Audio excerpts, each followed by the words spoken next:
Welcome to another episode of About Time with Michael. Great to have you on, guys. Thank you very much for joining us. It's about time you're here. I have a super cool Submariner. We're going to do a bit of an unboxing. This is probably my favorite box that was ever made in the Rolex range. Obviously not the day-date stuff that they did, you know, some really nice wooden boxes. But this is these are really cool. So it's got this sort of outer box, which it came with. Again, you've seen on the show before the booklets for the Submariner, the older sort of booklet there with the grey backing. Then they gave you these awesome little pouches. These usually came from the US, the pouches. I don't remember any dealers in Australia getting delivered these. Paperwork, punch papers. Or is this one written papers? Let's have a look. This one's written papers. So you haven't showed one of these yet. But this one here is a F series, early F series. I'm not going to tell you which Submariner it is yet, but an early F series, which means a lot for this model. Purchased on the 12th of the 22nd of the 12th, 2003. So this is after punch papers. They released handwritten papers with all the details of the person at the bottom who purchased this watch. I'll fold that back up. Then they came with the booklets. And then Rolex started introducing this. This is really cool. This is a service center booklet. So explaining to everybody that it was a worldwide service. You could take your Rolex anywhere around the world to get it done. And it also included for the first time what was included in the servicing. So how they did the polishing, how they finished your case and your bracelet, what they did to the movement. See like that there, cleaning and polishing. All that stuff was really cool. So that was sort of a bit revolutionary for Rolex by introducing that with your watch. Then you got your instruction booklet. And then we get to the watch. So these things are called coffins. For those of you who don't know, I'm sure a lot of you Rolex collectors know what they are. These coffins are what a Rolex authorized dealer receives their watches from Rolex in. So everybody thinks that a Rolex comes from an authorized, lands from Rolex to an authorized dealer, all dressed up and presented in a box. Doesn't work that way. They arrived in these coffins, and they were to protect the watch. The boxes and the paperwork and everything got sent separately, and that's how we would receive the watch as a Rolex dealer.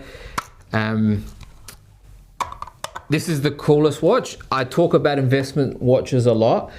This is a real investment watch, and when I say that, I mean this particular watch, because this particular watch first was released in a Y series, which is the most famous, and then it came in this F series, and this is an early F series. But this model here came out with what they call a flat 4 bezel, and for those of you who don't know what a flat 4 bezel is, I'll show you soon. But it only came, actually it came on a black Submariner too, I think, for a year or so, but this is on a Kermit. And when I say Kermit, I mean a green Submariner. Now the best thing about this green Submariner is it's new old stock. It is literally covered in stickers from how it left the factory, arrived at the authorized dealer. This is exactly, if you travel back in time to 2003, this is how you're buying it from the dealer. So that's really cool. Not only does it come with a little swing tag, it also comes with the little green swing tag with the serial number and the 16610 LV written on there, which is so important these days because certain places they're swapping out the dials. And then this model back then, they would swap the bezel out, so they'd go out and buy a black Submariner and put a green bezel on it and sell it for more. And that's where you need something like this to prove that this originally left Rolex's factory with a green bezel. So very important. And also the serial number showing you that it's a flat 4 bezel, because a flat 4 bezel is worth more than one of the models that came after it. It just is. That's what people wanted. They wanted the original release, so the Y series and the F series. Now Rolex would take this watch, if you'd send this watch in for a service 7 years later or 10 years later, if your bezel was marked, they would just swap your bezel out, and so you wouldn't know, you wouldn't have a flat forward bezel anymore. You'd have the pointed forward bezel, and unfortunately, you've just decreased the value of a watch. So it's really important if you have a 2003 model or a early 2004 model, that you make sure that you have and keep your flat forward bezel on your watch. All right. So another cool thing is the old bezel protectors. They were frosty color, which is really nice, as opposed to the newer ones now. They're sort of like a clear. But I'm going to show you the watch because it is really special. Take a look at this. I mean, it's mint, absolutely mint. I'm a big fan of the lug finishing, the beveled edging. Look at that.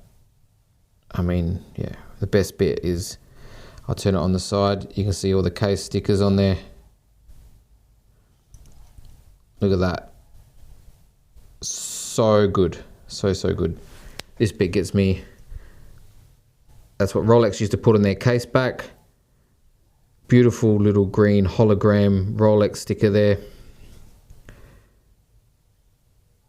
Sorry, the bracelet gets in the way, guys. I'll try and give you a better view there. There we go, look at that. Oh, that's really cool. And also having the red sticker there on the clasp. I mean, this is literally unworn, never put on a wrist to be worn at all, brand new condition. It's like, 22 years old. Sorry, there we go. 22 years old in pristine condition. So if you want to talk about investment watches, that is an investment watch. I thought I'd do some Googling for you. So I jumped onto Chrono 24. We all know it's a little bit, Chrono 24, you've got to be careful with some of the pricing on there. There are a lot of punters on there having a crack, but the only one I could find in the world with new old stock stickers is $96,000 Australian. Now, I'm not saying this watch is worth $96,000 by any means, but that is the only one for sale in the world. So, if you had bought this back in 2003, this watch would have cost you $9,000, maybe $8,000 to $9,000. If you just stuck it in the safe and left it, it's been a good investment. I think that's a good investment. For $9,000.